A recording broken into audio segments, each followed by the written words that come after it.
Okay, good morning. Monday Methods. Good Monday Methods morning. I'm Bradley McCalister, founder of Spiracraft, and I hope everybody's doing well this morning. Getting ready to have a little fun with resin. Now, I'm a little bit delayed. I was playing with my wonderful chat system here, which is connected today only to YouTube. For some reason, it won't connect to the Facebook chat, so I won't be able to see them as easily if you're in Facebook. But I do have a monitor that is further away, and I also have one over here to the left that I will look at from time to time. I decided not to spend any more time fooling with that particular piece of technology, so I don't know what the deal is. So if I miss your comment, my apologies up front. Like I said, I will try and go over and look at I'm getting old, my vision, I can't quite see all the way across the room on that screen. So that's the deal on the chat. Anyway, we're going to have a lot of fun today. I'm assuming it looks like everything's working. Cameras are all looking good. I don't see any green, goofy spots on the screen this week. I adjusted the lights. Looks like my sound is working. Let me know if anything is out of whack, if there's any gargles and gurbles. Like right now, I'm wiggling on my wire because it's been a dust bowl. I was in here most of the day yesterday turning, and so I want to make sure that everything is working properly and there's no noises and anything like that. It's actually fairly cool here, even though I got all hot and sweaty and running around here at the last minute. But I'm ready to have fun, and I'm ready to turn some more resin. Now, if you were watching over the weekend, you'll know that I was working on some of this project. And like so many things don't always go exactly as you had planned, which actually is okay with me because it allows me the opportunity to help you deal with real life circumstances in your shop and things that don't go exactly right. That's going to be the case today. We're going to talk about yesterday's work, and then we're going to make our own new work today. We'll do some coloring techniques. We're going to turn this piece of resin right here. This is Chromacraft epoxy resin.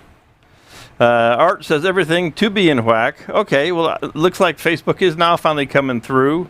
I don't know what the deal is. It's technology. Sometimes it's just a baffler. Good morning, Art. And I also see that Corey's in here, and I think Lorianne is in here. I'm not sure who else. Again, if I don't see your name, I apologize. Hopefully it'll pop up. Art may be over. I think Art's probably over on the Studios of Bradley RM Facebook page watching this. So anyway, we're going to turn this guy into a little hollow form, and then we're going to decorate it. And today's whole project methodology is a two-stage casting where we cast the initial blank, like I have here. We turn it into a shape. We then apply our decorative colors, and then we recast it in another layer of clear resin. Now, in the one that isn't doing exactly like I wanted, but I'm going to save it. The idea here is it is actually see-through, so there's no color, there's no solid color on the piece, and I'm going to move it over here under a camera. I'm going to move it over here under the overhead, and I got a number of things to tell you about what happened on this overnight. So this is in a Panera cup, one of my favorites. I use these all the time, and I doubt that you can see the clarity. You might be able to see my fingers moving through here. Pop's in here. Good morning, Dad. So you might be able to see my fingers moving on the back side of this. So this, if you saw any of the videos yesterday that I popped up, just the real quick phone ones, the quick and dirty ones, you can see how this whole process worked on the clear piece. Now, what happened, if you'll notice, this top is no longer in the center, even though I had a great plan, right? Great plans we all have. And if I turn it up, you'll see that my tenon is not in the center anymore. This piece was perfectly aligned in the center of its mold, and I had a big heavy weight on it. I had a chuck on it, holding it down when I put it in the pressure pot. And so when I went off and left it alone, I was under the assumption that it was going to stay straight. Well, so much for my assumptions. I came out this morning, opened the pressure pot, and what did I see? It's leaned off to the side. So I've got an idea to fix it. I'm gonna, and here's another thing. I'll fix it. We'll recast it. Let me try and turn. I'm gonna go back to the overhead. Another very valuable lesson learned, and that's why I do these things, is I want you guys to find out what I went through, and so that it doesn't happen to you. Here's the layer level of resin right now. Well, when I left this last night, the resin was all the way up to the very top edge of the tenon. Okay?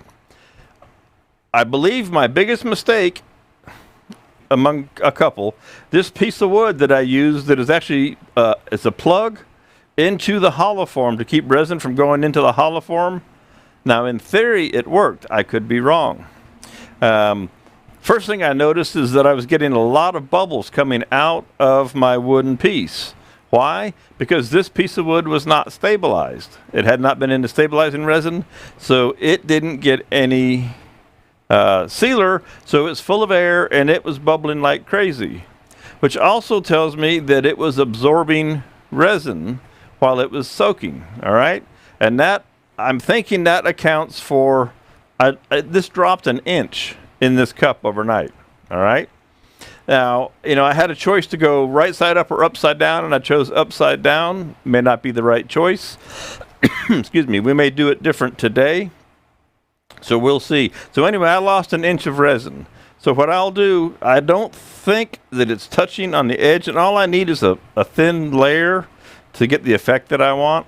So the basic premise is that this will come out of the mold, and we will return it, and we'll have an eighth to a quarter of an inch, let's say, of clear resin over the outside of our entire piece. So our colors will be encapsulated in the clear resin, and the resin that the colors, the spider webs are on, is clear, so it's see-through with the color on top. Now, this is the part that I'm pretty sure, as I said, I'm 99.9% sure that nobody's ever done this, and my qualifier is with Chromacraft Web Effects. Spiracraft carries the Chromacraft Web Effects. I talked to Chromacraft last week and told him I was going to do this, and he said, that's interesting. I've never heard of anybody doing that. I'm certain that somebody has decorated a piece of resin and recast it. I mean, there's a lot of people doing stuff, but I don't know that of anybody doing it with the web effects, and I'm liking what the look looks like. Again, there's a lot to learn there. If the piece was bigger, it would be easier to control, but it is such a small piece that it's a little hard to control the spray pattern on it. But, you know, we'll deal with that. We'll get there. Today I'll also be using the Easy Wood tools with the negative rate cutters and the Easy Chuck. So, because turning the resin, the negative rate cutters work great. This is the best thing going for turning our resin. So, that being said, what I'm going to do is I'm going to make a hollow form, a small hollow form out of this black one. Now, this is black resin with black and silver pearl powder. So that's what's in here. It's not just jet straight black. So I gave it a little bit of color, a little bit of shimmer. And now on top of this, we will add web effects, probably in turquoise and white. No, don't update my software on my iPad. It's an electronic day. All of a sudden, the controller wants to update. We'll do web effects all around this once we get our hollow form shape turned. Now, obviously, good morning, Rich. This one won't be see-through like that one, so I'm trying two completely different styles here, all right? So that's what we're up to. That's the plan. Hopefully the electronics don't keep doing weird things. Like I say, that wanted to update. My switcher wanted to update. So first thing I need to do is change the jaws in my chuck. Get the right size jaws in here. I hope everybody had a good weekend. It is rain coming. I don't know. So, Rich, you're down in Florida. I don't know if you're getting any of the hurricane stuff or not. The weather from it. I know the storms aren't supposed to hit you directly. We've been getting a little bit of rain for relief here finally. It's about time we've been getting some relief. But no, I love these projects. And so I am working with This resin in the black is the standard Chromacraft 2000 LV that we can get right now. The clear is the resin, the water clear that's still in development. Trying to work the bugs out of it. So I'm doing these different tests for Chromacraft to get this stuff up to speed. And what better way than to actually use it for real? So using the good old Solo brand cups that so many stores sell, we get our natural made tenon, which is awesome because it makes for a 2 3/8 inch tenon. It's the perfect gap in the 2 3/8 inch jaws from Easy Wood. Lorianne says, hope hurricanes are not going to bother you. I just want the rain. I don't want the wind, Lorianne. We want the rain. Because we need the rain badly. So that turns pretty true. That's not too bad. And here's our end shot that we've got set up today. So that shouldn't be too bad. Now, of course, it's a black piece, so it's going to be a little bit dark in there. All right. So no, this is a fun project.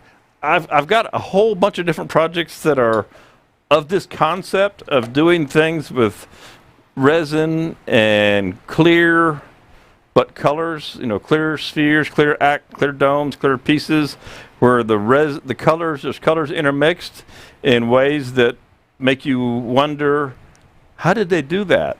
So that's where the art quotient comes in. If it makes you wonder, if it makes you question, that's a lot of folks' analogy of what art is. Art should make you question whether how it was done or what it's trying to say, and all those good things. All right, so we're just going to start by getting this guy, you know, into rough shape and make into a hollow form. Lawrence will be cleaning up after the last one till the end of the month in New Jersey. Yeah, but look at all that wood you're getting, Lorianne. You're getting tons of wood. All right, so we're going to go to the overhead for this, and we'll just get this guy up and running. Again, I hope that things are coming through. It looks like several are coming through. I'm curious. I'm gonna scroll over here and see something on this controller. If I have my X's unmarked, it still says no, but it's coming through. I don't get it, but I'm not going to complain. All right. Let's see. We're going to true this up with around the mid-size CI3 negative rate cutter on there. Let me get my mask on so I can make a mess. Now, the other thing I didn't tell you, I'm going to take my mask, I'm going to back up here for a second. I didn't tell you, this piece from last night, this is a much slower curing resin. It's still actually soft to the touch in here, so I can't demold it yet and show you, and that's okay. I'm gonna when I pour the black one today, I'm gonna pour this one as well. So hopefully I get a nice good bond there. But this is still soft in here, so that's why I'm not taking it out of the mold for you. Okay, back to the overhead. Too much oak and maple. You can have all the oak you want. It's firewood. The maple, yeah, but of course after a while you get tired of turning maple. Good morning, Mom. Hope you're doing well up there.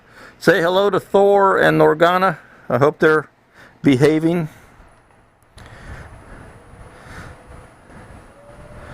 So again, going to make a simple hollow form shape. And then a lot of the process yesterday for me was actually working out how to plug the hole and how to hold the piece stable in the cup mold. So we'll work with that.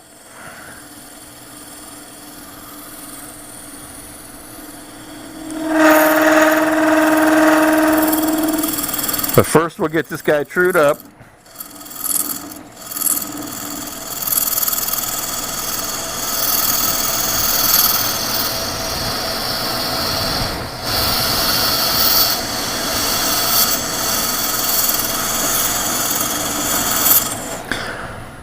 As you can see, it's a typical resin kind of activity. And I'll clear that off of my head now so I can see. Pull this up here. And I'll just go ahead and start shaping. I'm going to roll this top over.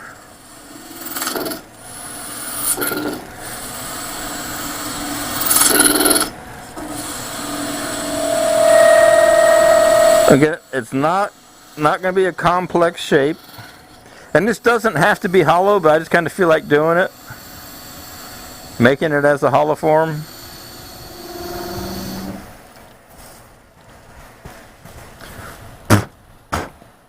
I'll give you the end view for a little bit there. Let you see how that's looking as we work up here on the top.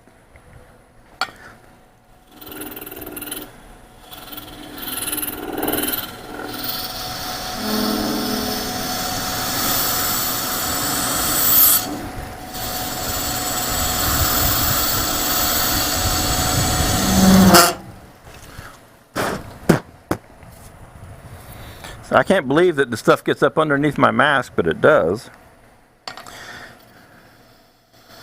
Gonna give myself a little bit of an area for a base, so I'm gonna connect some dots here. So let me go back to the overhead for you. Yeah, I'm really excited about this whole concept. Now I have to admit, I was disappointed when I cracked open the pressure pot this morning and that guy had leaned over to his side, and I went, well, darn it, that's not what I wanted, and we'll have to deal with it. But that's what happens to everybody. You got a plan, and it doesn't always do what you want. But we work through it, and that's the fun part, the challenge of solving the problems. At least it's the part that really engages me.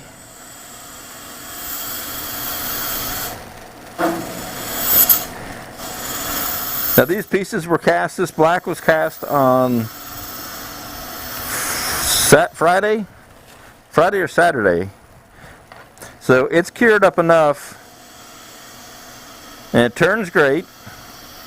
This Chromacraft resin, it really does turn super well. Takes the coloring well.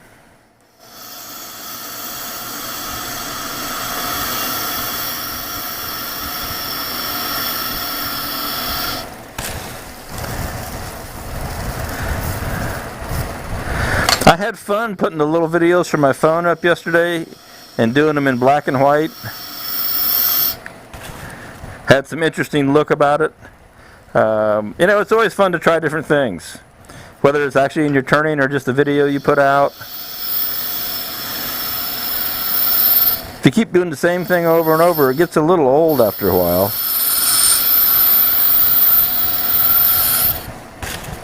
Now another thing that is worth mentioning is that I spent a good bit of time last week talking to the chemist about this very project. Matter of fact, I bribed him with sausage biscuits from McDonald's. Could I come by the plant? Because they're only about 30 minutes away. And I told him what I wanted to do, and I asked him about the bonding between the resin once it had cured and the second pour. And you know, he suggested that we do need a physical contact, and what we don't know, and this is why we're experimenting, we don't know what the witness line will look like between the two layers, if there'll be a witness line, and what the bond will be like. Because the epoxy is really an adhesive in a lot of ways, but it does need a physical grip to a bit to really stick. So part of the unknown part of the equation is how will it look when we leave this, you know, smooth as far as doesn't have big ridges and stuff in it, and say sanded like this one I sanded to 220. All right. So the question is, how smooth will it look? So that will it look crystal clear, and will the fill of the resin hide our sand marks? The second question is, how strong will the bond be? Now, since we're actually encapsulating the piece all the way around, we're anticipating and hoping that it won't try and break loose as we turn the second turning. So we have to rely on that bond in there, and that's just kind of a question that we don't know until we try it. Now obviously the issue would be that the greater the surface area, so the rougher it is, the stronger the physical bond is, the stronger the properties for the physical bond. At the same time, the rougher it is, the more chance we have of not having a nice clear look or clean look to it. So somewhere in there is a happy medium, which we don't know what that happy medium is yet, which is what we're working to find out now. So at least this time this piece of resin is not green. I've been turning green things recently, green resin, and they show up in the weird key. At least this piece is black, so it's not going to look weird for you. Excuse my cough. Alright, that tool's getting hot.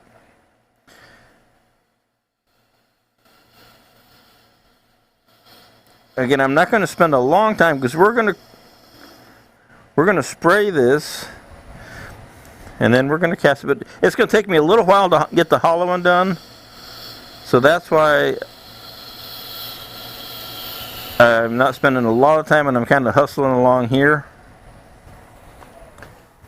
Now, normally I would use the radius style negative rake cutter, but since this is concave, that's really not the right tool because the corners are going to touch. Now I may have enough that I can get away with it because this radius cutter, like the CR6 R2 negative rake, that will take these tool marks out that I'm getting from the round cutter. Okay, but you have to be careful when you use the round cutter. And I'm going to change this profile up here. Go to the end camera for you there. Change this profile up here a little bit more.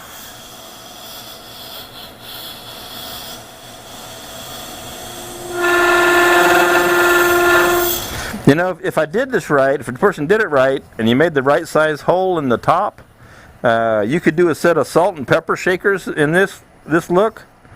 Something like that would be pretty cool. That would be unique.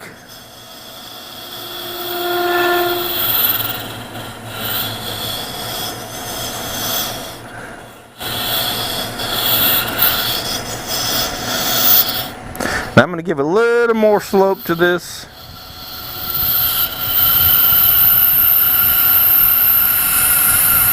To have a little more shape. And once I'm happy with the overall rough shape, then I'll come back and clean it up the best I can. And again, I love these round cutters because you can go any direction and resin doesn't have a grain. And so it doesn't matter what angle you come at it from. I did hit my tool rest with a file just before I started this morning to smooth it out. And as you get closer and closer to your shape, you're going to want to slow down and make a cleaner, finer cut. Okay. So that's pretty smooth right in through here. Now again, with the tool grabbing, and so here's another thing I found. You can take a little bit of your wax. So I started doing this yesterday. I'll take a little bit of abrasive paste. And I put abrasive paste on my tool rest. I'm not claiming I'm any kind of genius or somebody else hasn't done this, but the abrasive paste, this is my theory, abrasive paste on your tool rest is going to help smooth it out. So as your tool works back and forth, it slides on the wax properties and it polishes your tool rest at the same time.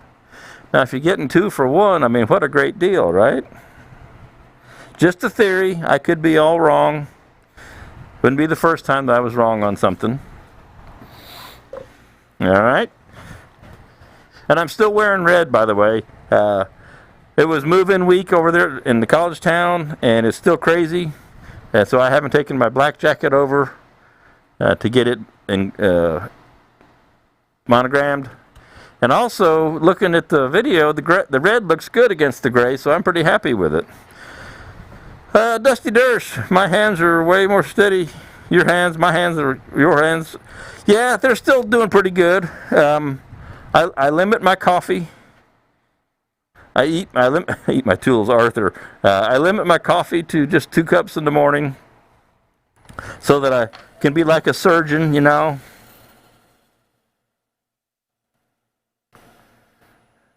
So this again, I can clean up, and you see how I'm changing the cut, and it's real fine cut now coming off of there.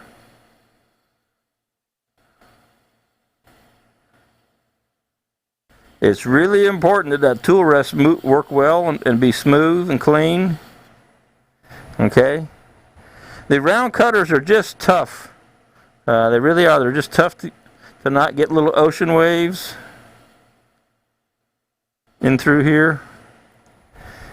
And I want to do the outside entirely and sand it to the level I'm going to sand it to, because once I take the inside out, it might want to warp and it's going to overheat. So now I'm switching to the radius tool, and I'm going to come up here to the top and stop the lathe and bring this tool rest around, and I'll go to the end camera for you and see if we can't clean this up the best we can. This is what I refer to as sanding with the tool. It gets you a nice smooth finish.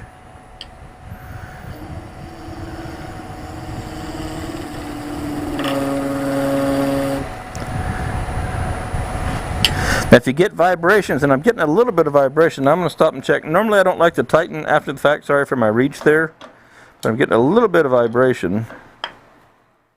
And everything seems to be, I'm checking, everything seems to be plenty snug. But if you get a vibration in the tool or the piece, it'll make chatter marks, which then of course defeats the whole purpose of making things smooth.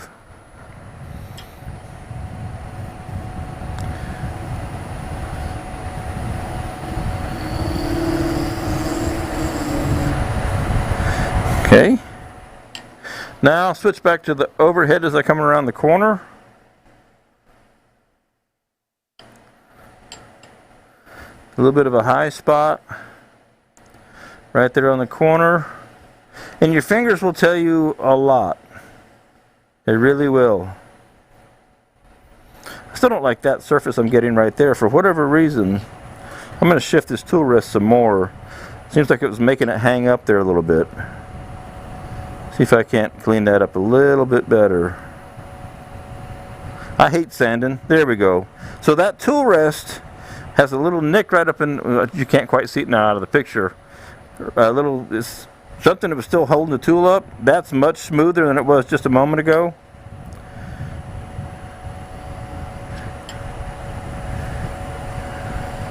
Work my way on around this corner, and like I said, this corner has a little bit of a sharp ridge to it, so we'll take that out. We'll move in down here, and I could put in a short tool rest if I have. Well, see, I got a short tool rest here. Is it in good shape? No, it needs to be cleaned up. I'll stay with this one. A short tool rest is all that's necessary here. I don't really need this big giant tool rest. But you do want to make sure with these smaller tools that you stay pretty close to the work from the tool rest, not very far away.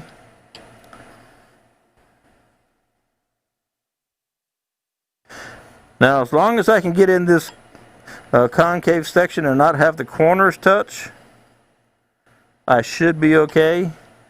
So I'm going to watch closely. Now you won't see it if I don't turn the camera. I'm going to take that mask off because I need to be able to see really well in here.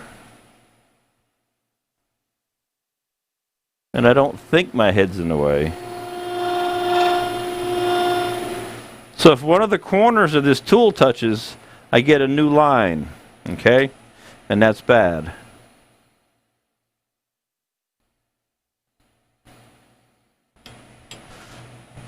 So So right in here is really risky. Okay, but it's doing okay.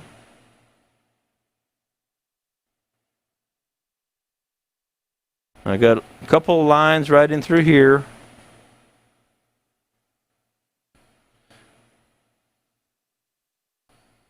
Now, Dusty, I may need to get some magnifying glasses, though. It's getting harder and harder to see this really small stuff. As we know, that comes with age as well.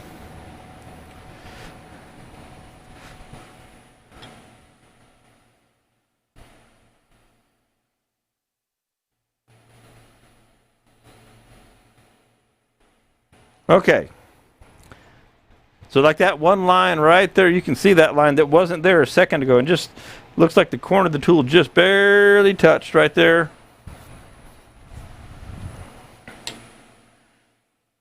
And so then you end up going back and trying to remove that. And the question is, how much do you want to work with the tool, and how much do you want to sand it away? Now again, I'm going to sand this to a pretty coarse grit. I'm not going to take it past 220. Okay. Now right here, I'm still not happy with this transition, how this rolls over. So I want to work this just a little bit more till I'm happy, because I don't want it perfect, but I want it good.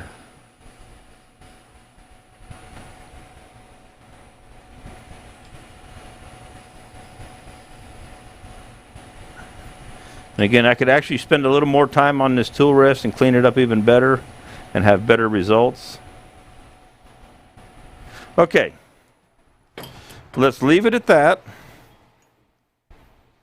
Now, that's pretty cool resin in there on its own. If I had my alcohol handy, I don't know what I did with it. Let me see if I can find my alcohol. I got lacquer thinner. That would work. If we just were turning this as a piece of resin, I think I got a little bit of denatured alcohol left in here. This would be a pretty cool piece. Ow! On its own. With the black and the silver going on in there. That's what it would look like, you know, when it's glossed up with nothing else on it. Hopefully you can see that. And if I change to the end camera before this dries up, you can see some of that. Get that off of there. So pretty cool. Okay, but we're going to do a lot more to it than that. And note to self, don't put denatured alcohol on an open slice in your finger. It really burns, to put it mildly. Okay, my sandpaper bag. I put it where I could find it earlier, which means I will have lost track of it. I put it in a special place so that I wouldn't lose track of it this morning. And of course, I've lost track of it. There we go. I stay so organized with all my sandpapers. This is just an indication of I don't like to sand.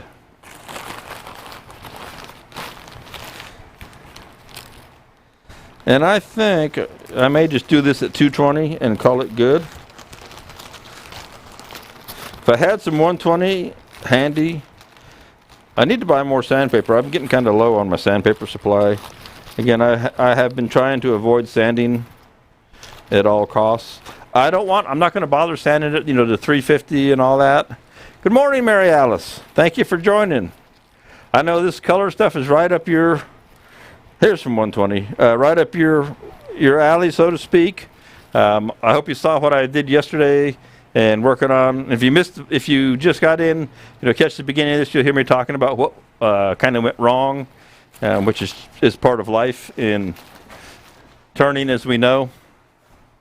And the other thing I want, so even though I'm not using an electric sander, I've got an old foam pad here. This one's just all beat up and worn out. All right, but I'm going to put my sandpaper on it anyway and hold it by hand just to have the cushion. Right now, this cushion keeps me from rubbing any, and this is pretty hard, but especially in wood, If I held this paper with just my finger, if I do just this, I can get grooves from my finger. When I use a soft foam pad that would normally be on the sander in between, it's got that little bit of give, and it makes all the difference in the world. So we'll throw this guy in reverse, and we'll just clean it up a little bit. So this is 120. And again, I'm not going to get carried away because we're going to cover this in Web Effects, Chromacraft Web Effects, which is going to put texture all over it.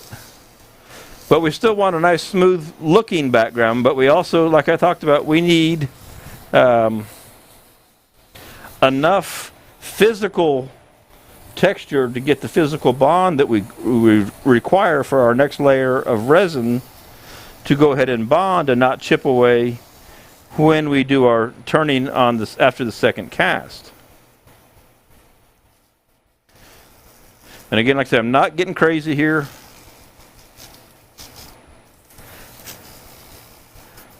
Just kind of giving it the once over, getting it knocked down smooth, the big grooves out. This corner, this top up here has got the biggest issue. And you know, what I don't know yet is just what will and what won't show when it gets recast. So that's part of the learning curve on this project. Now that was the 120. You can see I didn't spend a long time on the 120. Just enough to kind of knock the corners down. And then this is 220, and that's all we're going to do. Okay.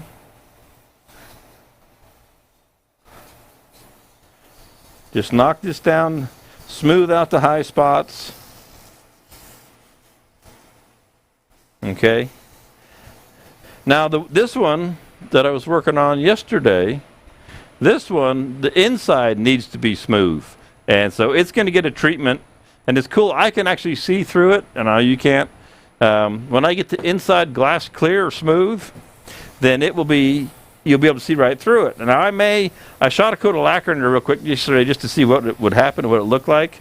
Probably what I'm going to end up doing is pouring a little bit of resin in there and letting it coat the entire inside, and then drain down to the bottom and just the last little bit and pool up. And that should give me a nice smooth inside, which helps the clarity. This black one, we don't have to worry about the inside. We just empty it out and move on because we won't be able. This is not a clear piece. All right. Okay. Which button? That button, Brad. So we're going to leave that just like that. That's all good. And it's time to go inside on this guy. Now, it's interesting. I was thinking about this yesterday. Because the resin is so hard, and it's like a hard wood, I get some vibration when I'm way out here on the end. And even though it would seem silly, it might not be a bad idea to put your steady rest on something like this and help keep it locked up, keep it from getting around. Brian Schwab, good morning. How you doing, sir? Good to see you. We're out here having fun on a Monday, playing in resin, making a mess, all that good stuff. All right, so let's turn on the end camera and turn on the lathe, which is in reverse, and see if it stays in focus. See if when I come up here it stays in focus. Things are looking good on this end. Looks like my Facebook is frozen again out there. I don't know what my deal with Facebook on my computers out here is. Number one hollower. Everybody's favorite for hollowing. Number one hollower from Easy Wood Tools and small work. It's got the negative rate cutter on it. That's the way to go. My favorite tool, with hands down. Sorry you're late. Time difference had me screwed up. Hey, it's okay.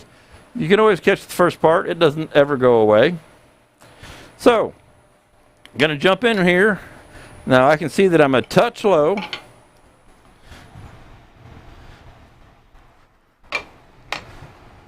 There we go. And we'll start to hollow this guy out.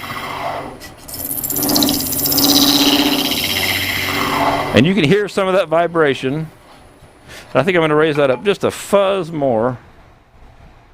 Matter of fact, you can even see the chatter right there from the vibration. And I'm going to double check everything again, that everything about my lathe is tight.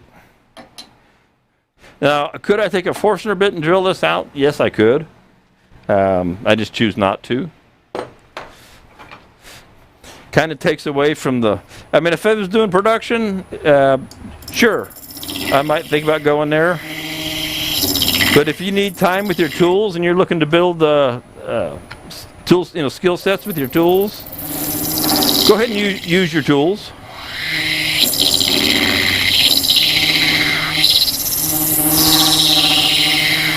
So I'll use the straight tool, and I will use the curved tools with the negative rate cutters on the inside of this.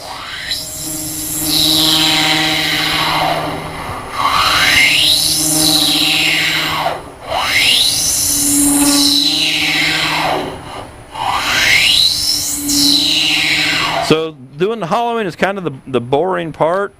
And so I will spend as little time as possible on it.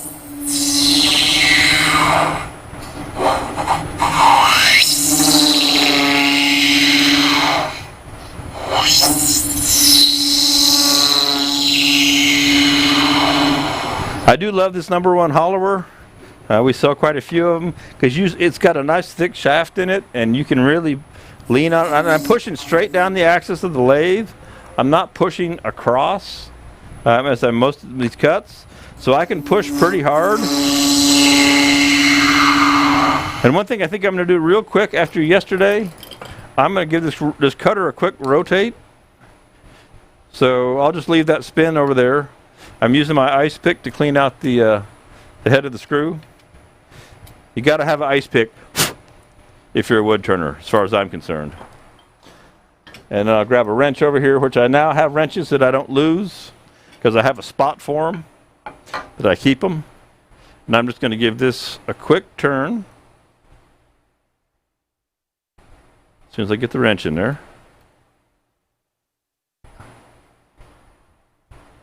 And see if we get a little fresher cut there. One of these days my Facebook is going to catch up with the world, or my world. I don't know what the deal is. That's a little fresher edge. So I'll go down in here probably 2 inches or so, and then I'll clear out this section, okay? Again, this is not a super fancy shape back in here. I didn't want to spend a lot of time on it.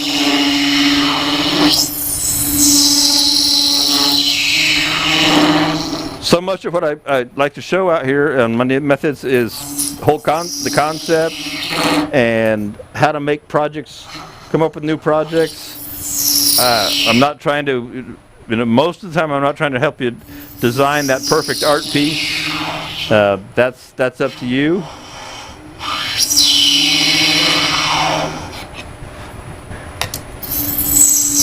More about the processes and working through problems that we have, because if we work out the issues that come up on our lesser pieces, our experimental pieces, if you will, our demos, our test runs, we get all the bugs worked out so that when we make that piece that we want to take to the gallery or to a symposium instant gallery,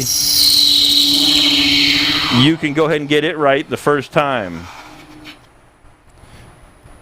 Oh, I don't lose my wrench anymore, Art. I keep it away where I won't lose it.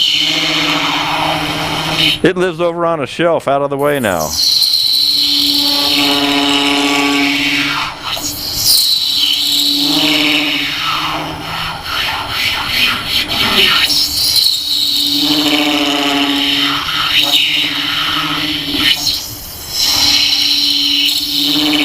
It's amazing what you can do with just a straight tool.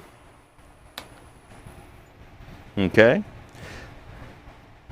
And I'm actually going to take a little bit of the corner out, so you'll see me turn the tool at an angle now. I mean, technically I could do it all with this. Let's say you don't have a curved tool like I'm going to use next. Depending on the size of the hole, you can come in, and let me show you the angle in the overhead. I've been on the overhead all the time. I'm sorry, I was thinking I was on the end. Let me show you from the end what I'm doing. Somebody should have told me I was on the end camera or overhead camera.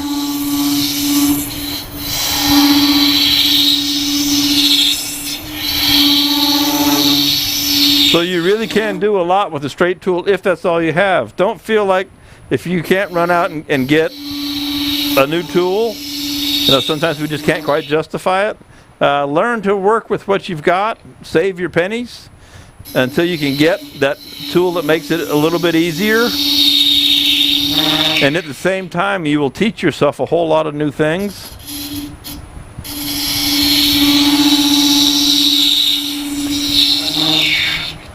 Try and keep my head and shoulder out of the picture here.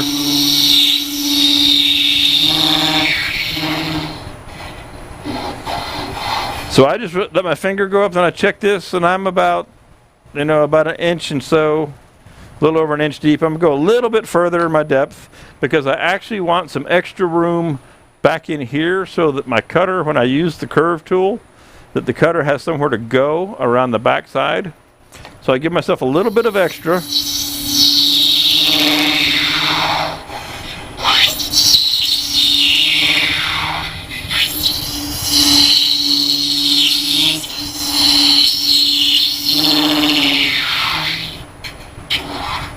And you'll always get that nub in the middle. And the way to avoid that is if you'll use your tool as a drill and drill yourself a hole right down the center. That will keep that nub from forming.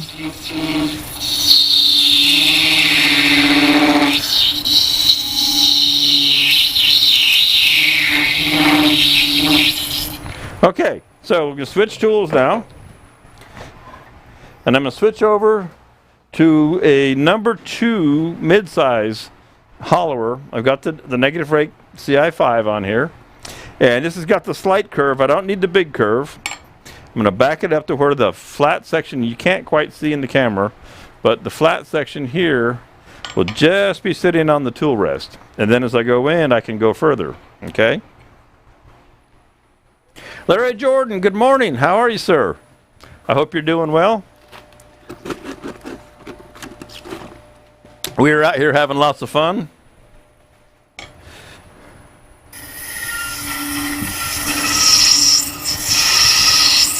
So now I can reach around this upper corner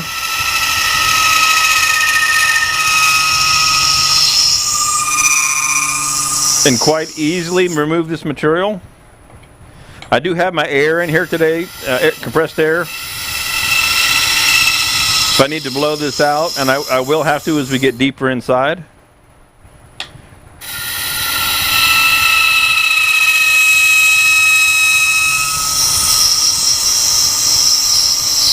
Now one thing, I'm going to change cameras here for a second. I'll stop this. Everybody has their own way of holding a tool, right? Now this tool has a big long handle on it, and this is how I tend to work with all of the EasyWood tools. So it's got this handle back here, and in theory it was designed to hold the tool like this. Well, for me, I found over time I think that was uncomfortable. And so you'll see me, I hold the tool like this, and I have my elbow as a lever, so I have my whole shoulder. My shoulder is lower. It's much more comfortable than this, but this is just me. So this way, my shoulder's lower, a nice solid stance, my frame is square, and I have lots of leverage because I can lean, if I need to counteract the friction, I can lean down on that. Now, the hand surgeons out at the woodworking shows all tell me that I'm going to need hand surgery on this right hand, and I said, well, I already do need hand surgery on this right hand, so I'm not sure if that's the effect or not. So, you know, you find your own way to work with the tools. The right way is the way that's most comfortable and most effective for you. I'm a big advocate of that concept. Just like what tool angle works for you is the best one for you to be using. How you hold the tool is the best one that works for you. Some people disagree with me. They say, oh, no, you got to do it this way. I say, what works best is what you got to do. All right, that's my little rant for the morning on that. And we'll go back to hollowing.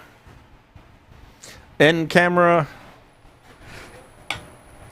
Because all I know is it works really well for me, and I'm happy with it, so I'm good.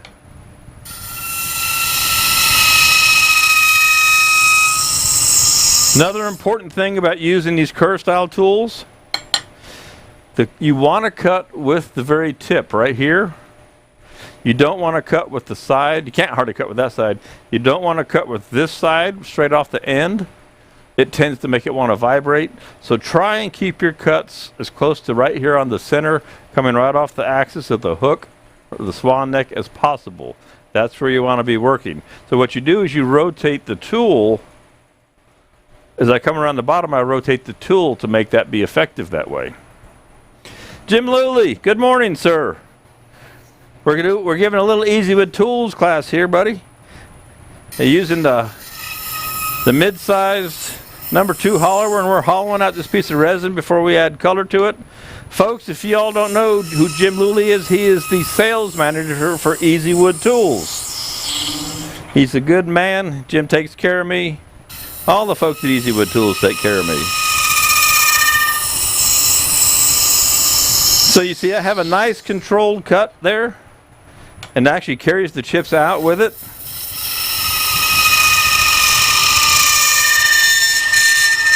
And then as I need to go down the wall, that's where you see, I'll take this away, I rotate the cutter so I'm still cutting with that front edge, the leading edge, right off the swan neck. So you'll see that tool rotate. And let me go to the overhead, and you can see how the tool rotates as I come down the wall. So I'm starting out over here, get that cleared out. So this is the angle I start cutting at, okay? And as I come down the wall, and I'll keep my fingers out of the way, that tool rotates around. And when I get to what would be the flat bottom inside there, I'm almost all the way over I'm all the way over now to the other side. And I can actually cut in the very center of this with the tool the opposite direction of where I started. So here's where I finished up, and here's where I started. So having that tool, allowing that tool, and rotating that tool is really key to getting the best performance from the tool. And you won't get catches and grabs and things like that. That's really important. All right, let's see how thin we've gotten in here. We're doing pretty good. It's respectable. As always, you tend to end up with more material right here, right on in the largest part, because you're afraid that you're going to cut too much. Now, you will sometimes cut too much inadvertently. It happens. It happens to everybody. I don't know if these calipers will work. If you've got the right calipers, you can always check what your wall thickness is doing. Now, you won't be able to see this because the way the camera is. See if I can get that up there. So at the thickest point right here, a fat 1/4 of an inch, not quite, maybe 3/8 right there. And then when I come down in here, it drops. And if I go right in I can't quite get there, it's much thinner right here. So having a set of the Sorby calipers, these are the small, I think this is the 6-inch calipers we've got from Sorby. These will let you get right in there and measure that and keep track of what your wall thickness is.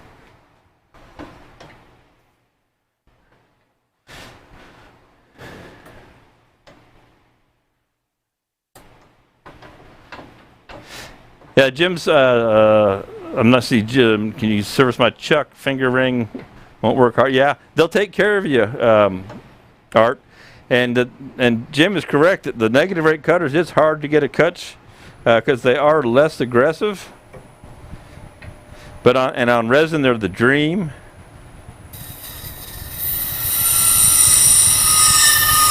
So I just want to take a little bit more right out of the thick spot here. And again, I don't need to do it all. I just like to get it close because, again, we're on a test piece here. And after I get this section done, I probably will finish this out with the straight number 1 hollower again. Okay?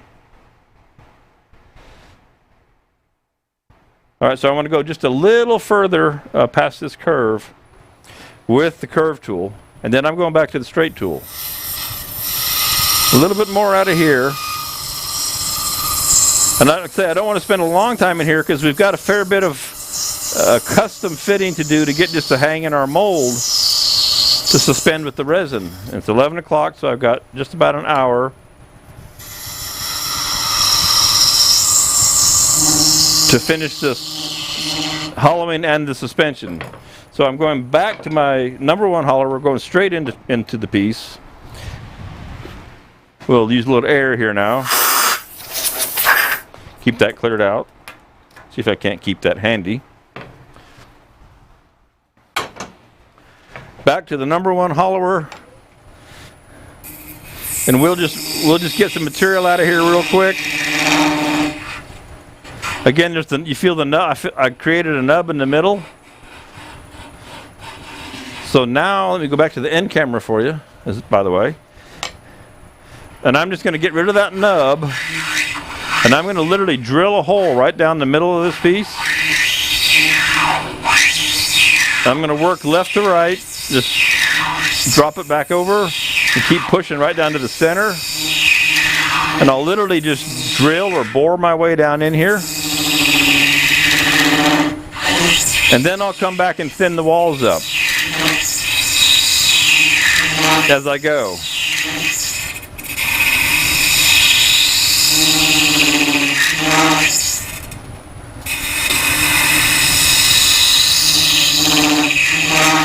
And you'll be able to feel, I'll stop and blow that out, you'll be able to feel where you've made the ridges and all with the tool. So there's a big ridge just right about here, which I can get to.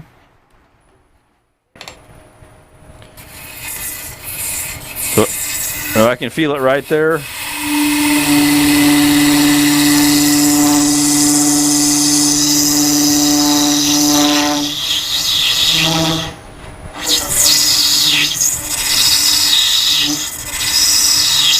And the reason you want to keep cleaning the chips out every so often is if you leave them until it gets packed full, and it can grab your tool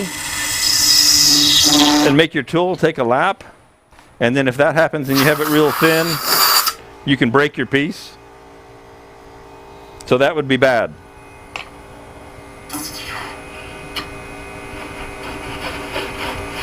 Again, I start right down the very center. Found where the nub was. Start to drill my hole down through there.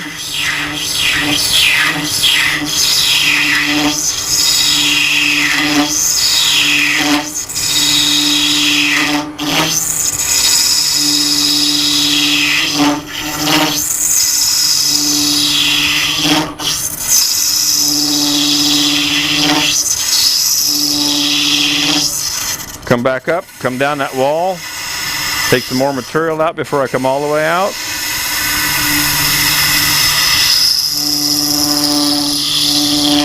Again, you'll notice I've just got, in this case I've got 3 fingers, and I'm just pushing down on the tool rest. I don't have a grip on it. I'm not holding the tool like this. I just have my fingers sitting on top of the tool. So I don't need a big death grip. Let the tool rest do the work. Okay? Get rid of that nub I've got in there.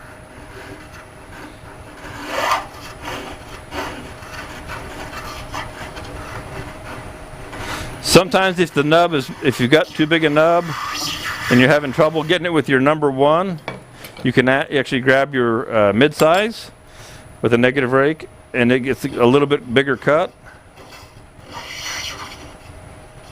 And I just get up underneath of it and feel it and just cut it away.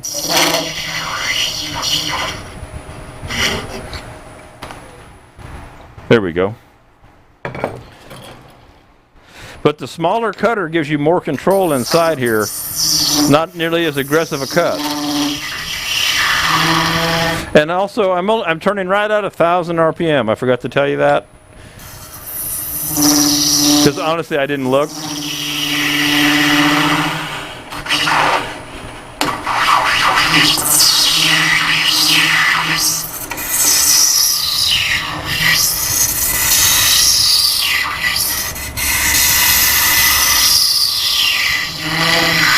So this is moving right down through there pretty quick.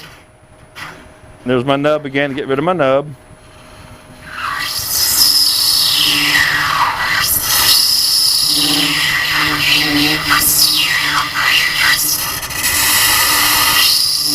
Again, if this was the clear piece like yesterday's, I would have to be more particular. But seeing as how we can't see inside of this, it's really not as big an issue. Okay, so I'm about 2/3 of the way down now. I'm right about here. And I'll just get down to the base and we'll call that good, and I'll just kind of round that up. Jim, Luli, it's handy having you here. You can answer the Easy with Tools questions while I'm turning. That's we make a great team there, buddy. Of course, I know you're at work in the office, but I appreciate having you here.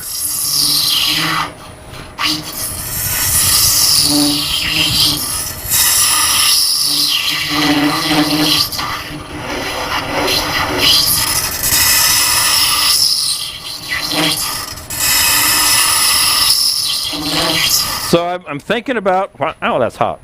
The new way that I'm going to suspend this one in the cup today. I've got a plan. Since yesterday's plan didn't quite work the way I wanted it to, I got a new idea that I'm going to try.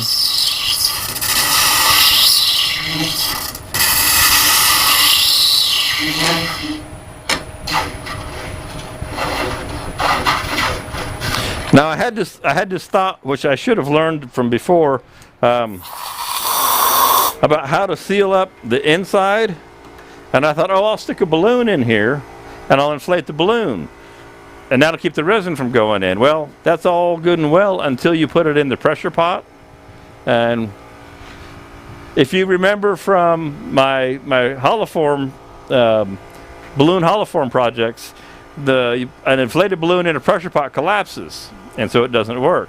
But my theory was I was going to put a balloon in here and inflate it, and then the resin wouldn't come in, and I could go from there. So, but I learned from a past mistake and experience that doesn't work. All right, back inside here real quick. Last little bit of the inside of this. Because we need enough time to spray on our colors and let it dry before we drop it into the resin. So now I'm kind of cleaning up this wall. Smoothing that right out. Okay. And I think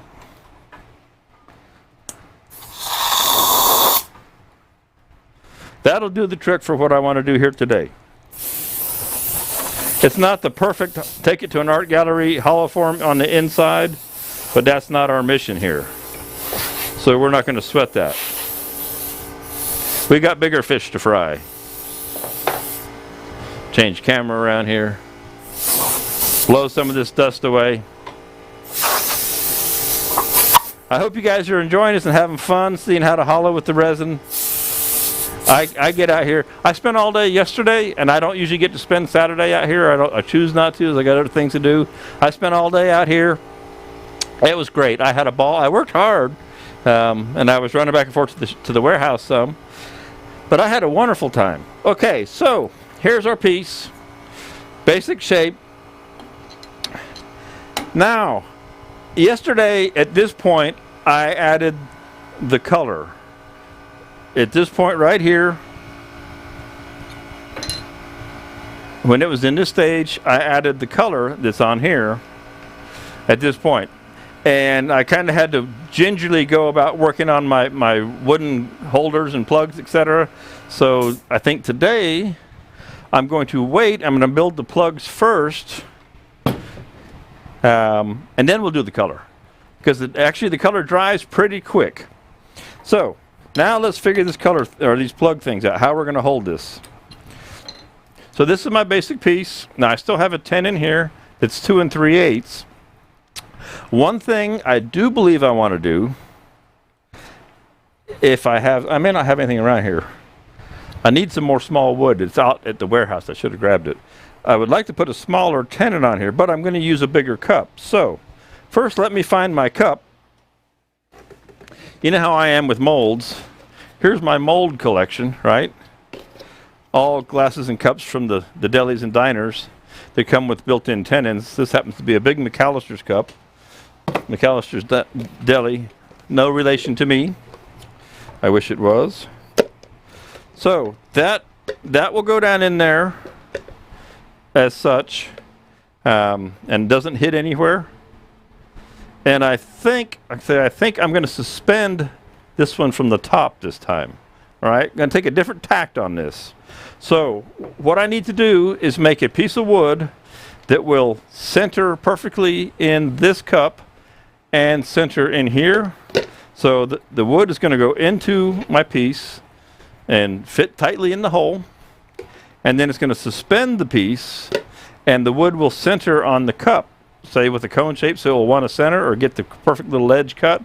So this will hang true, not fall off in theory. I could push it all the way down to the bottom as well, which might not be a bad idea. So I got a couple of things to do here. So this is where the next part of the program comes in.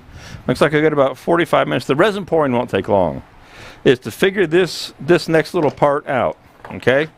So this gets to be fun because this is where we get to be creative and come up with something that will suspend this and hold it. Now I know there's got to be 100 ways to do this, right?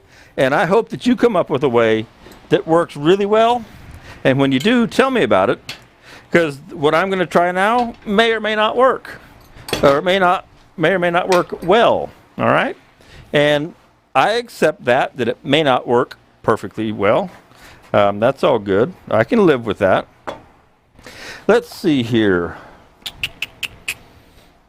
I think if we can put this step drive in here, I just need to get something to work with here.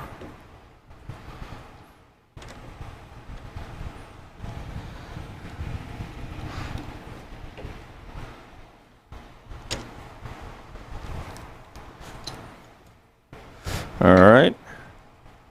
And this is, I don't know, this is some scrap I had hanging around. I don't know what it is. Doesn't really matter. What I love about spring-loaded step drives is you can move things around to adjust them.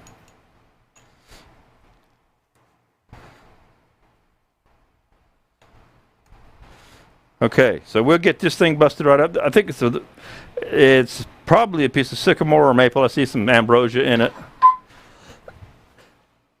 Excuse me. So we're going to just make, this is going to be the start of our piece to suspend our piece. And we will make it, we'll get it round, we'll make a tenon, and then we're going to make it fit that cup. Okay, so back to the mask, because I'm doing some wood chipping here.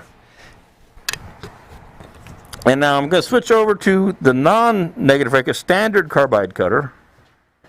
It is handy to have a tool handle with each style cutter so that you don't have to change tools. Some call it a luxury, I call it a necessity to be efficient. When I'm out on the road teaching at the woodworking shows or at a symposium or wherever I might be, you don't have time to be changing cutters. You just need to change tools. So this is the mid-size rougher with the true square cutter on it. And we're just going to knock this guy around. And I like to take little half steps.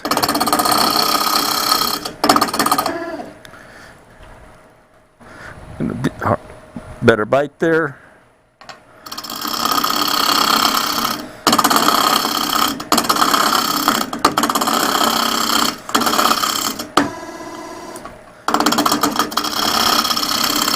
That's why I missed my big 2-inch spur drive, because it didn't drill holes in a piece. I could have drilled a hole in it and put a worm screw in the chuck. I could have, but it was easier to find the step drive right now than it was to find the worm screw, or drill bit, excuse me. The worm screw is handy, but the drill bit would be the issue.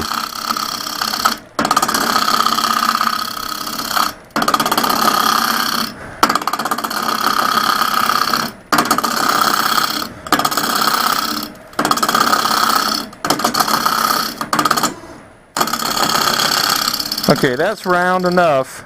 So now we're going to put a tenon on this guy. I'll just clean up this back.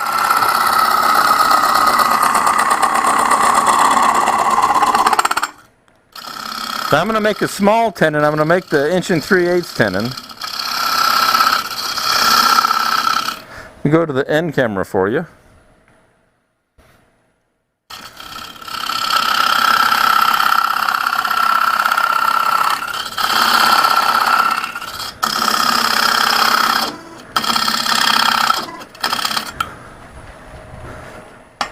We'll have a nice hole drilled in the other end by the time I get done here.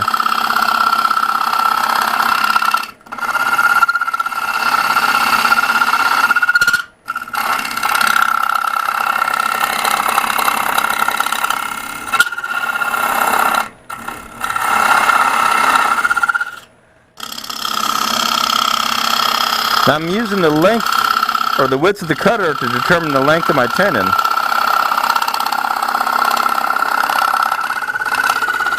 So you can see that the cutter, outside corner of the cutter, is just about flush with the bottom of my tenon. Let me clean that up. And that's the perfect length to go in the chuck jaws. Alright, now I'm going to make the 1 3/8. I know if I had the new Easy Wood Tools template kit here, I could use that, but I don't have those yet. So I'll just use my calipers.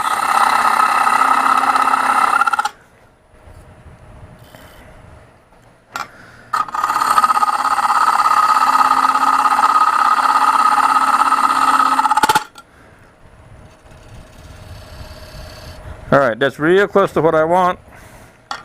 Clean this up. Take a little bit more of this away, just kind of in the way.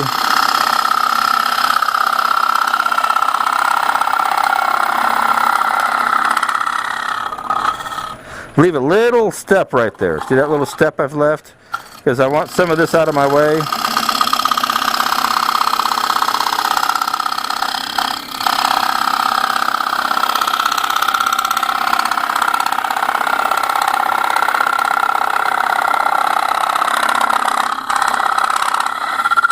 Okay, now I need to put a little dovetail on it. So I'll grab the detail tool, the diamond shaped detail tool. Handy as a shirt pocket. I'll do two things. I'll come in here real close to the live center, and I'll get rid of that excess. And I'll put my dovetail to match my jaws right here, about a 10-degree dovetail. So now I have my perfect tenon. Get rid of that last little bit of that nub so it won't hit anything. Flatten that out. Make sure that's nice and flat. Okay. So now I've got multiple steps there that I can work with. Good deal. We'll change this around. Now we can put it in the chuck.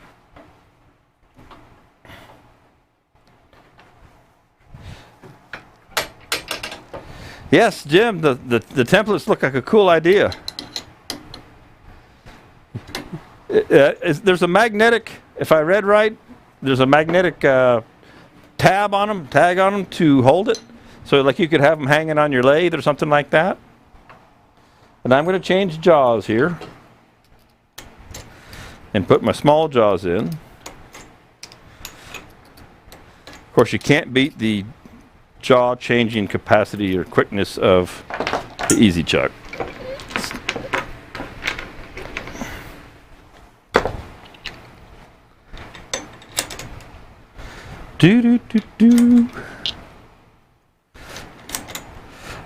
I love exploratory work. I'm having a ball. As long as I didn't mess up my tenons. I don't make these smaller tenons a lot, but I think I should be fine.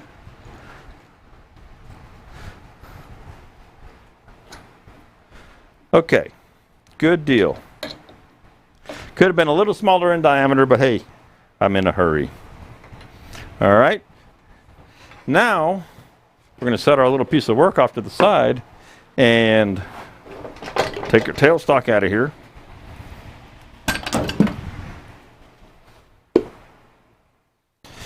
This we want to make be the hanger. We want to somehow make this hang in our piece. And we want to make a holder for our hollow form at the same time. So that's our mission here out of this piece of wood. All right. So I'm going to put you back to the end camera. And I'm going to just come around here and clean this up. Get my mask back on for this craziness. Regular standard carbide cutter in round. Mid-size, got the CI3 cutter on her. And clean this up.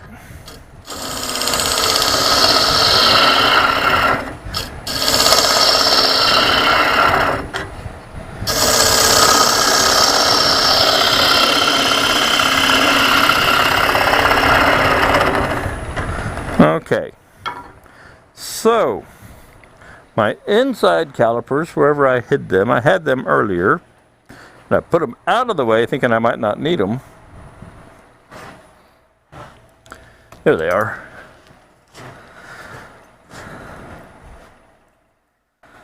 I want to get a clue on the inside of my piece here. I need to clean the threads out of these. Hopefully they'll go down that small. It's a pretty small opening that I've got there, but I think this will do the trick.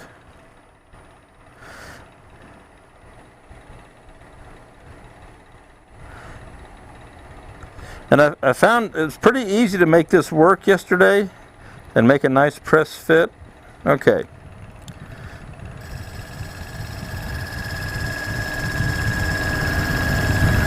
So I just held the calipers there, and I don't know if you can see it, but I got a little burnished mark. All right, and I'm going to take the square tool. That's the one with the negative rake, though. And I'm going to make a light cut a little bit outside of that.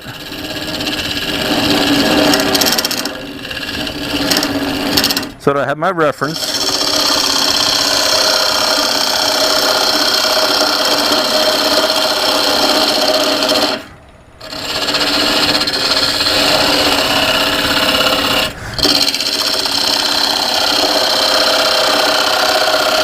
So you can see I'm using the side of the cutter. I don't need to use the front. I can use either the side or the front. I can push in, or I can go laterally, whichever. I do whichever cuts easiest and best for me at the time.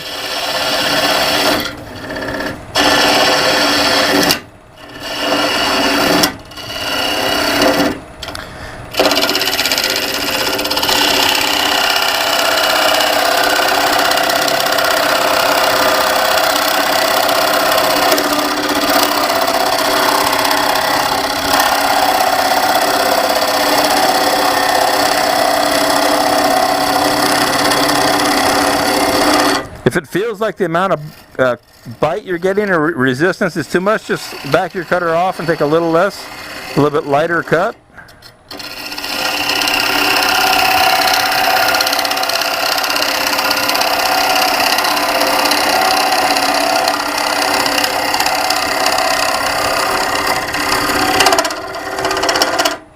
Okay, now here's the first start of our testing for the size of our hole. All right, and not unlike making a box, I'm going to cut a taper on this, and I'll go to the overhead for you. So I'm going to put a little taper on here, and that will let me know. See, now I've left myself plenty of room. That'll give me an idea, a start of what I need. And once I get to where I'm started on there, then I can cut my profile.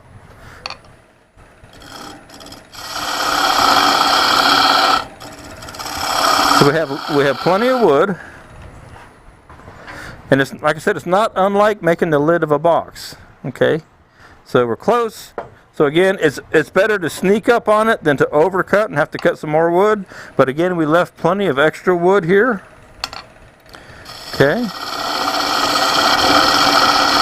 Now that should do the trick right there. I bet you that will start to go in. There we go. Okay, so that starts to go in. So now, just like turning a box, making the lid for a box, I'm going to take my resin and I'm going to mark that. All I want is that little mark, little burnish line, and that's going to give me my start point.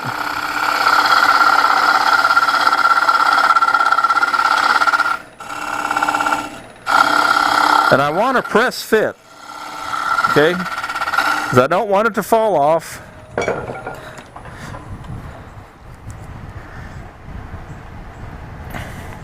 This is where you have to sneak up on it just a little bit. It's not any different than making a jam chuck. It really is a jam chuck. That's what we're doing.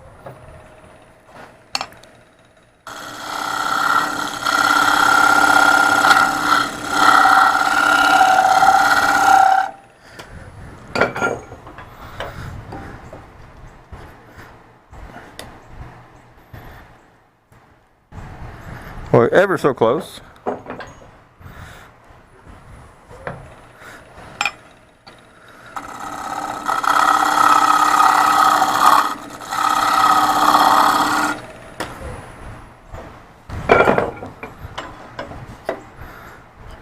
Okay, so that's not a watertight seal. Okay, it's not quite a perfect jam chuck. So I'm going to come up here and take a touch more off and make myself a little teeny lip. And I still have enough for my other concept here.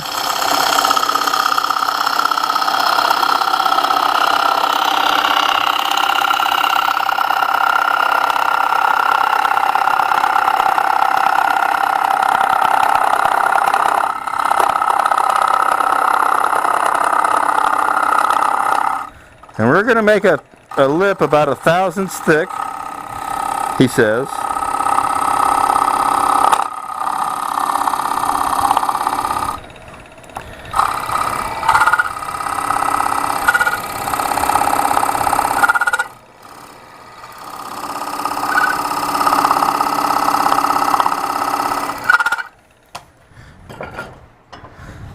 Still may be a little bit too big right there.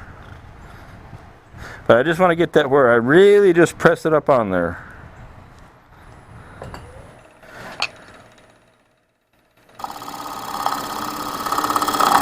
The wood decided to be really hard right there all of a sudden.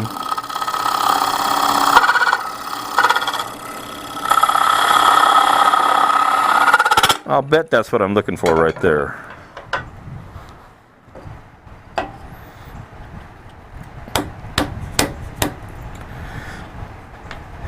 One fuzz more. Boy, I thought that was it. Because I want it to be, if I have resin leak, I want it to be resin tight, water tight.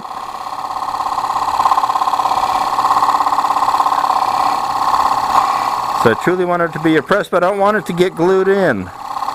Because here's what's really key. If resin were to leak around my little holding seal here, I don't want so much surface area that I have truly glued this piece of wood into the top of my piece. So that's why it's important that this stay small. Big enough to seal it, small enough not to bond it to where we can't get it apart if we have a little bit of resin work through there somehow.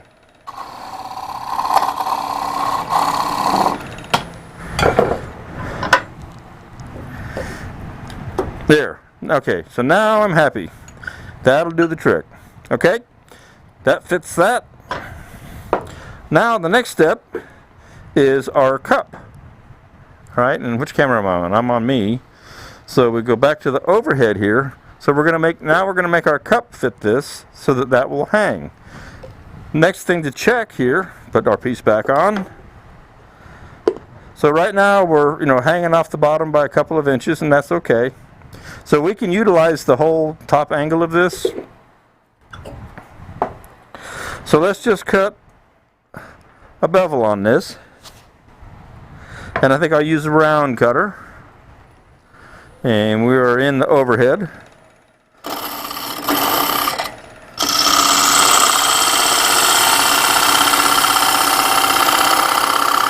So we'll put a bevel in here and we'll do the exact same thing over again.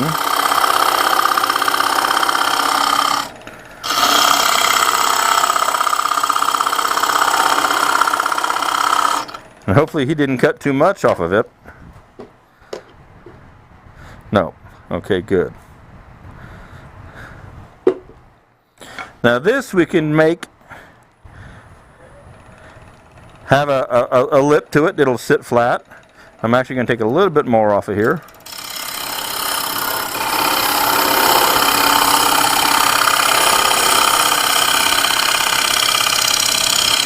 This is going to hold our piece up nice and smooth. Now I'm going to look at where that goes.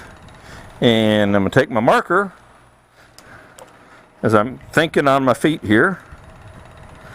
And I'm just going to kind of go, so right about there. All right. Should do the trick. I love doing this kind of work. Figuring this stuff out just like this.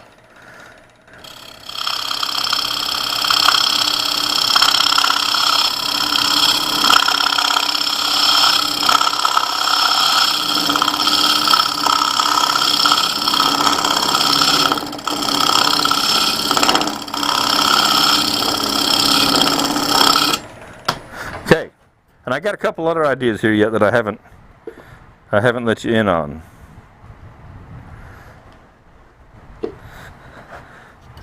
On a theory on how to fill this, which I may have to find a drill bit, and then you'll understand.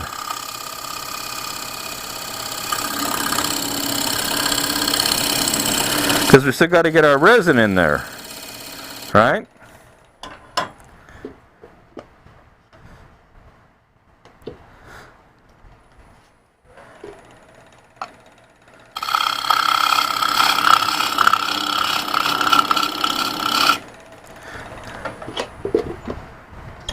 There. So now I've got a tight fit. That's what I was after. A nice tight fit that holds that centered and true in my cup. Right? So anything above that, we can theoretically take away.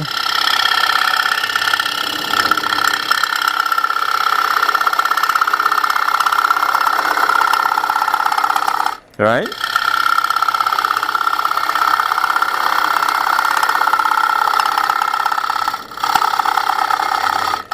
Like so. Now, here's the next part of my little idea that I had driving around this morning. We're going to put a bevel up here. We're going to bevel this in using the detail tool. Do you know what I'm doing yet? We're going to pour the resin in through the top of this. Okay? So we want to make sure it will hold the resin. So we're making a little slope to pitch the resin down when we pour to fill this. Okay?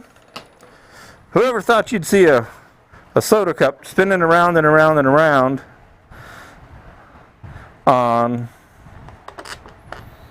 a lathe? So that's all I need right there. So I can take away this material here as well. All right, that's all excess material now at this point. So let's flip that out of there. How am I doing on time? 11:37. Let's get rid of this excess wood. And I'm sure that I may have to run next door, but I'm sure that I can find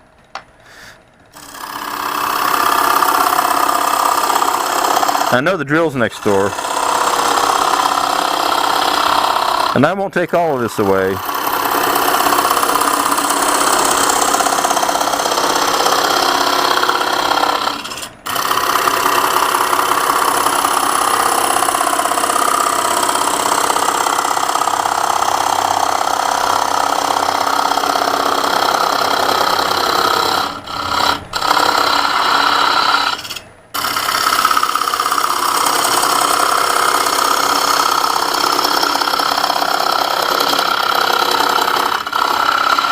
Now theoretically, I could use this over and over again. Theoretically. Alright? So, because I use the same size glasses and cups for my mold work on a lot of these little projects, in theory, the time I've spent making this one time, I can use this over and over. So, if we check what we got going on, here's where our piece fits. And there's one more thing I need to do. I need to put a little bevel. I need to put a little bevel right here. Why? Because I want this resin to come all the way up to the top. And so I want the resin to get all the way to the lip. Right? It's risky, but I want to get it all the way to the lip. So I need to put a little bit of a bevel right here. Then this seals our cup. We're going to drill our holes from here through here. Now our reservoir is here. Our resin will come from the top, pour in, fill the glass. Our piece will hang. Right? I might want to make that just a tick tighter. I may tighten that up just a fuzz. But, so that's the plan.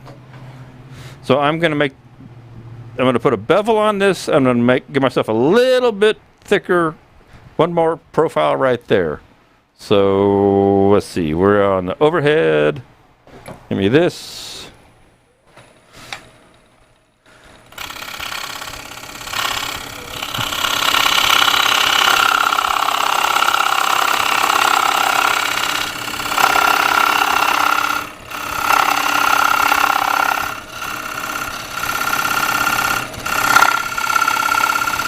All right, that should do the trick, we hope. And we're going to bevel this.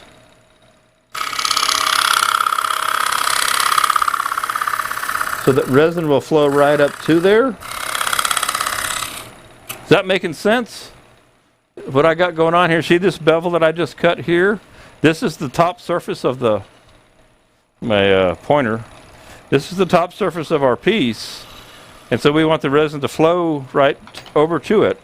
So we put a little bevel there so we don't have that impedance. All right. Hey, it's the first time I've ever made one of these. This is cool. And that's just a fuzz too big. It's tough getting that perfect fit on this. But I also don't want it to fall in.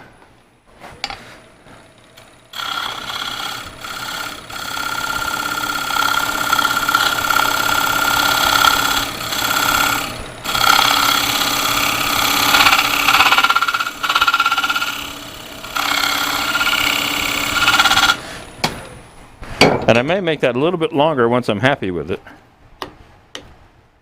There we go. That's pretty solid. Okay. That's pretty solid. And that turns pretty true. See, it's important that this thing all turn true and hang true in everything. All right? Good deal. The less we put that on and off of there, the better we'll be. All right. So in theory, we have all our components now, other than the holes drilled in this. That's the next thing that I have to do, which I hadn't thought this fully through. And I know my drill is next door. So I'm going to leave you with a shot from right there. All right, and I will be back. I hate to run off on you, but I'm just going to run next door because I don't have my drill in here. And I will be right back. It's not far away. Just in the next workshop.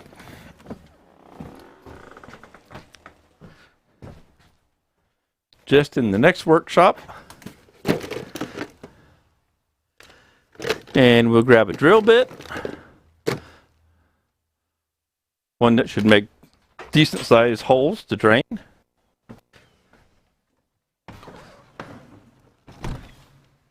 That's the beauty of having another workshop right next to the film studio. You don't have to try and keep everything in here.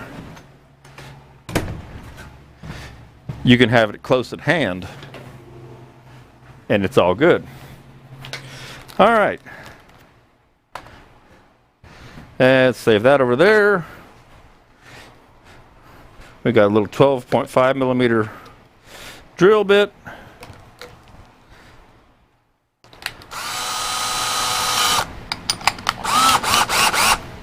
And we will make our drain holes, or fill holes actually is what we're going to call them.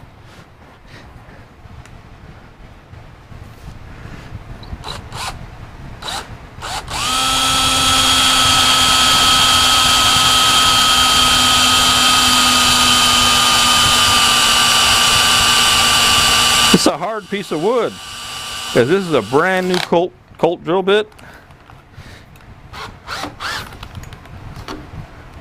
It's a hard piece of wood. We'll have to lock this guy down. No wonder it was giving me such a hard time. Alright, I'll drill at least one more fill hole. A couple more fill holes.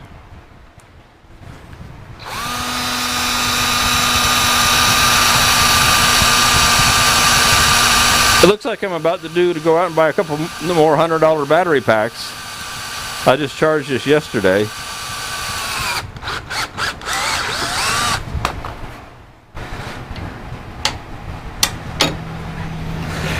So is this all making sense what I got going on here, gang? How I'm making our own filler here? Put a vent, well the holes will be, these holes will be the vent holes, Arthur. Because they won't be full.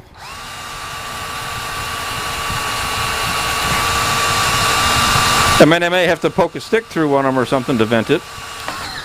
But yeah, technically it could have a vent hole, a smaller vent hole. Agreed. But then I would need a stand-up pipe if I wanted to do that correct. We're not going to get that carried away.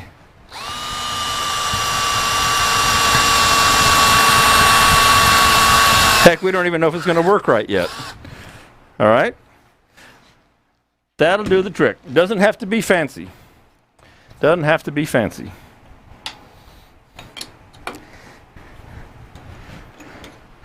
All right, I'm happy. Take away the loose chunks of wood.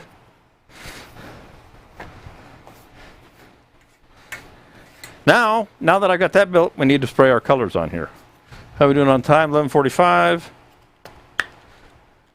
So, put this back in the chuck now that I took it out. Hey, listen to that rain out there. That makes me happy. All right. This is where the color comes in. We're going to do some high-tech protection of our equipment here. All right.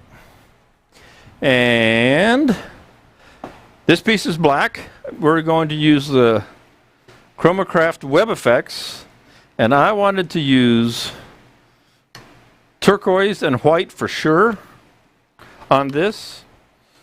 I'm not sure if I might use another color. This Web Effects is pretty interesting. It's one that takes a little experimenting. I got to turn off the wind here so it doesn't blow it around. But it does dry pretty quick. And so we'll spray the colors on here till we get the colors that we want. And that'll be drying.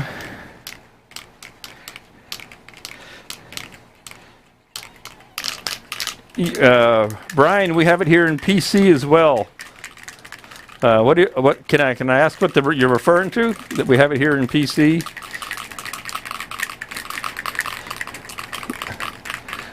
Just out of my own curiosity. So there's my turquoise shaken up. Here's my white. Now I'm gonna get hot with my fan off, but I'll try not to complain.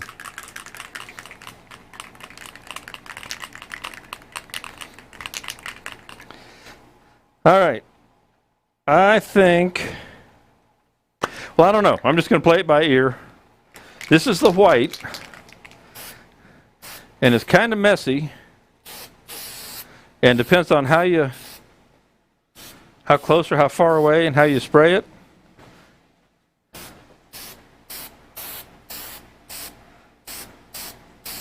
So, I'll go to the overhead. And you can turn the nozzle on this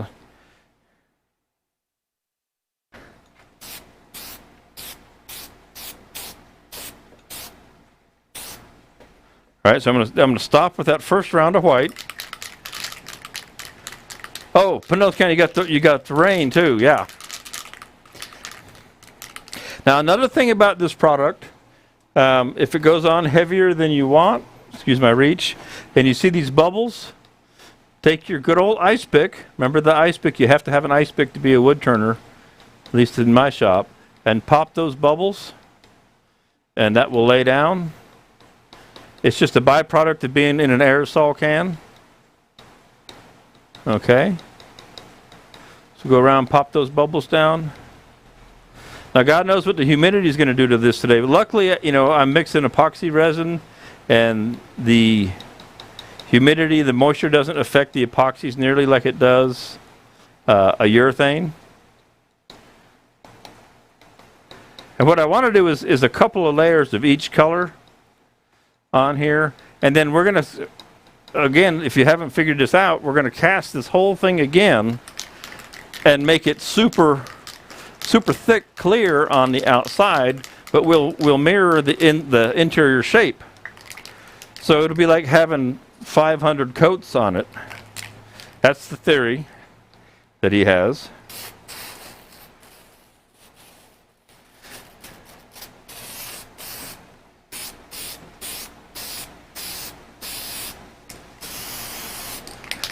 So it just needs a little more shaking.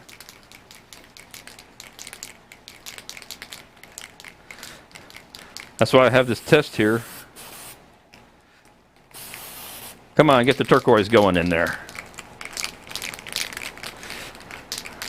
Don't want to glue a fly on there either.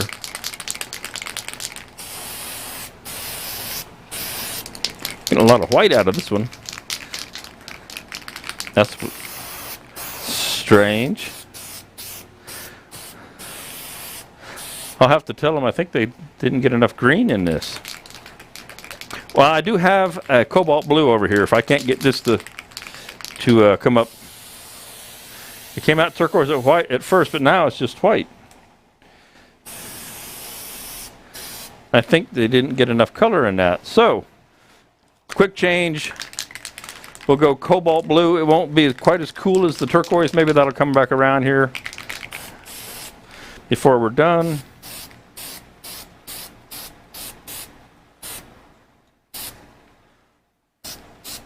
A little bit up on the top. Going to add some red to this. It's terracotta, but we'll add it in there. And we'll build multiple layers. I'm actually going to turn that fan back on just to get me some air and to. It's got. You should do this in well ventilated, and this is not super well ventilated at the moment. I don't think it'll affect my spray here. We'll see.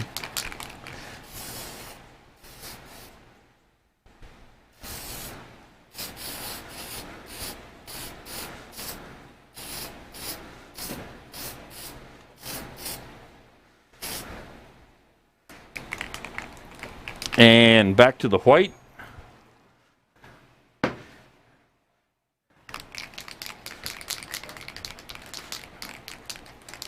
Again, it'll be really interesting to see how the difference between a black background and a white background comes out. Now I'm holding this can so you know I'm about 2 feet away. All right, trying to get because it's such a small piece, I'm trying to get a pretty dispersed pattern here.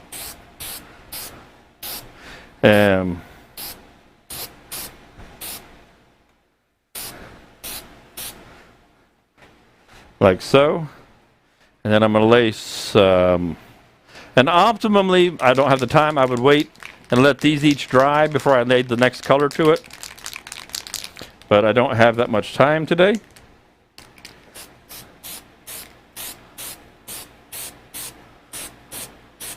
Because with colors, layering is really important, because it gives it a lot of depth that you might not otherwise have.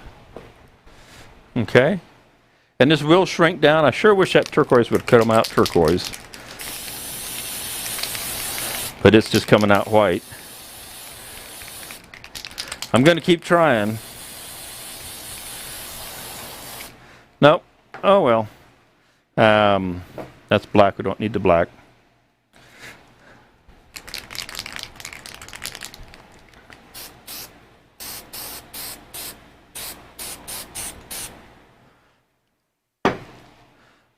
Back to the red one more time.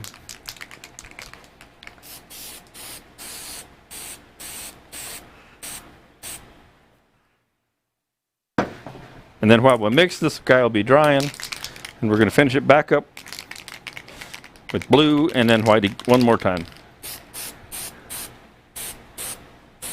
Actually, I think I'm going to leave it right with the blue as the top color. All right, so there's what, whoop, wrong camera. There's what we have. Now I know it looks kind of weird with that paper under there, so I will pull that paper out and the color should improve. And if I go to the end camera, you'll see the colors for sure now.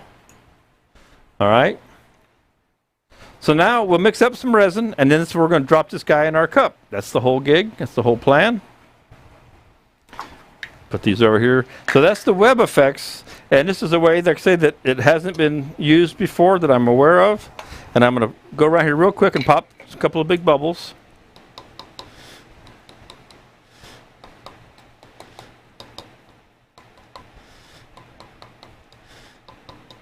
And like I say, I truly, the effect I really want is in the one that's clear. It's clear all the way through. But there's nothing wrong with having a solid background format as well. And with this texture, so here's another thing with the texture, we leave the texture in this. When we clear it, you're going to see that texture underneath all those layers, or that thickness of clear. So that's going to be a pretty good, interesting look as well. So there's a lot of things that can come from this. All right, so let's take this out of the chuck. And we're going to double check my theory now going into my cup one last time.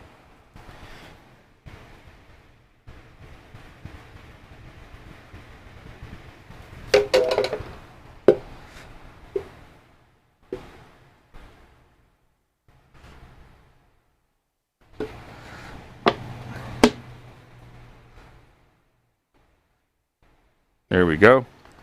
Getting there.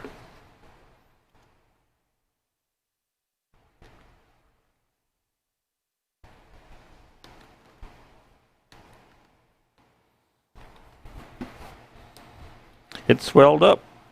Get back in there.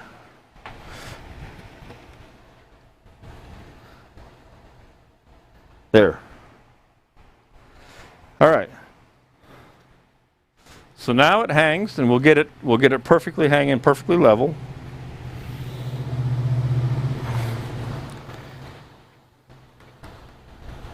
So with that sitting on its seat, now it is completely suspended and it's not touching anywhere, and we will fill the resin around it.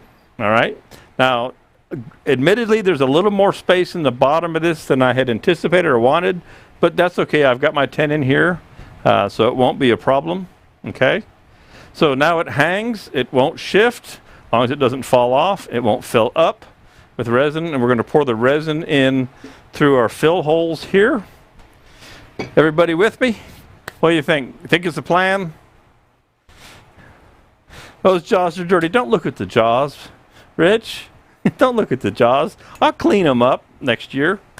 Look, I got spray all over the tools. That's how I go. An artist gets going, he can't stop him. He's not worried about things that are clean or dirty. Okay, let's mix up some resin. So,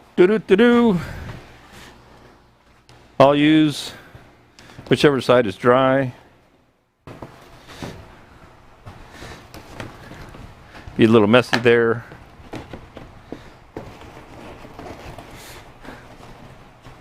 Just to keep it off the ways of the bed.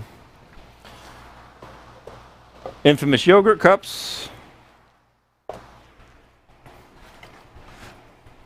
1, 2, 3 yogurt cups.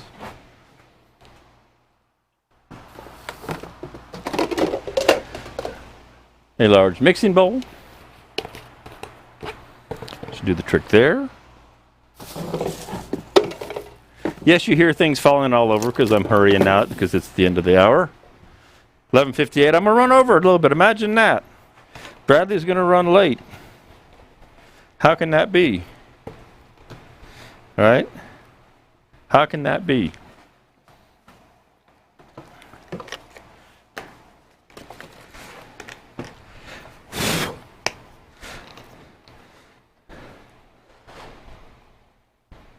So I fill up this as much as I have of this. I do have a little bit more next door. So if I run short, this has a 48-hour cure time. So it is a very long cure time to keep it so clear. And again, it's still in development on this particular product.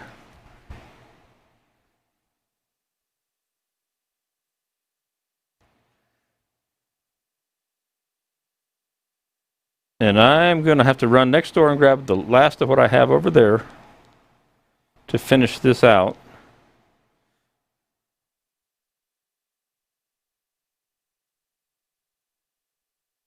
So I will leave you with an overhead shot of some resin, and I'll be right back because I need a little teeny bit more.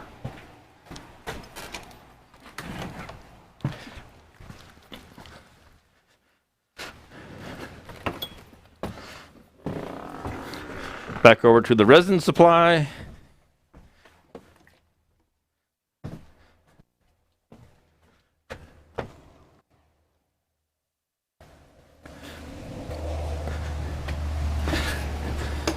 The beauty of the way I'm doing this is I can always add a little bit more because it's just the clear. So I'm back now, by the way.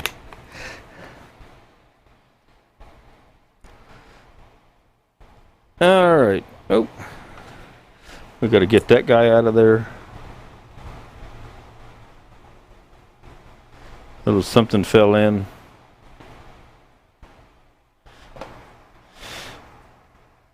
Bug fell into the resin. Can't have that.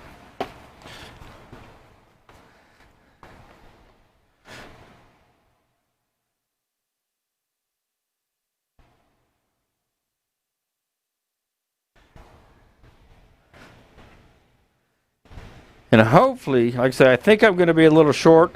I don't know how I could fill that bottom. I could fill it with something else. I'm not going to. So I'm going to be short on the other one. I'll have to go over and get some more of this stuff. But you get the idea. I like my hanging holder there. I think that idea is pretty cool.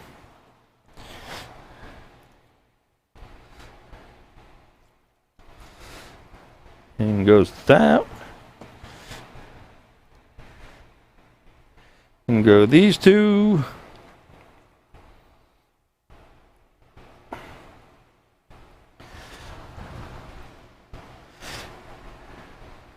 Do.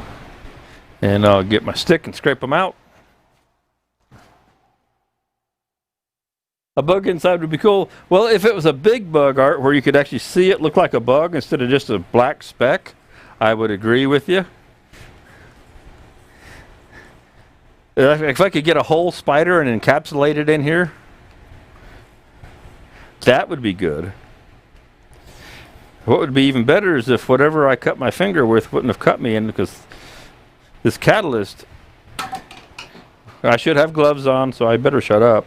It burns.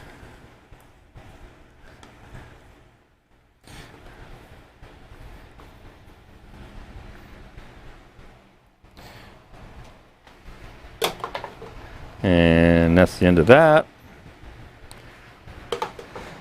My favorite stir stick.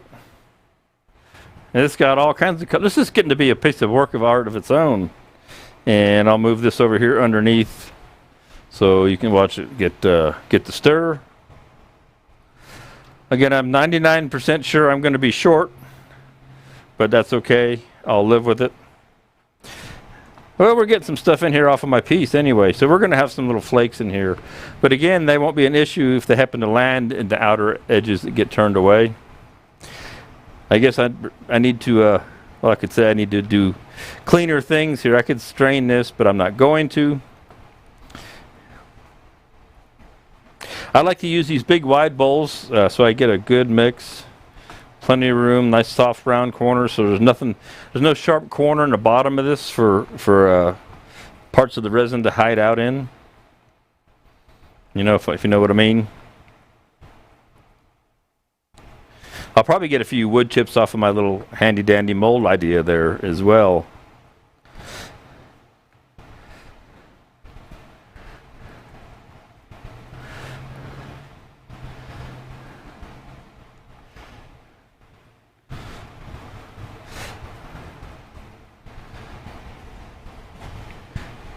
If I was really thinking, but that'd be a small batch. I could make a small batch of the other that's not quite so clear and fill the bottom for the tenon. That probably would be the way to go. But I kind of got what I got. What I'll do is I'll go over and get some more. I got all kinds of stuff in here now.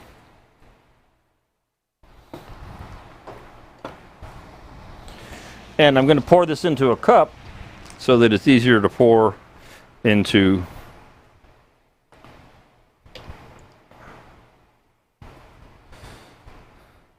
So here's the $64 question, guys. I have about a half a cup of the same cup that my piece is in, right? So the question is, with displacement, will I have enough or will I come up short? That's the question. And so I'm gonna do it up here, I think. So where you can see it, let me see if I put it over here. Here's what I'll do. I'm gonna change this end camera real quick so you can see the pour go in, and then you'll know if I was lucky or not so. You'll see how my fill holes work or not.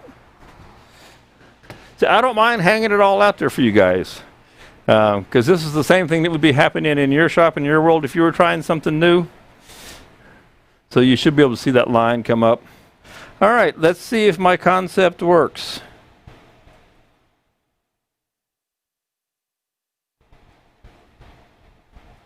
Look at that.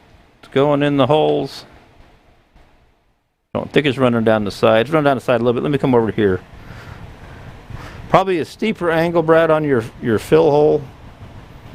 Could use a funnel. Can't really afford to lose any of this. You know, it's always funny. You get right in the middle of whatever it is you're doing and you go, boy, if I had only done this, or if I had only done that, if I'd had one of these, or if I'd had one of those, it would be different. So I think I'm going to be okay, or real close here. I don't want to overfill it,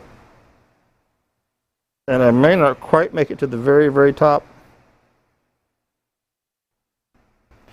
I'm going to be short about the amount that's in the bottom, if that isn't a bother. You know? But it's real close.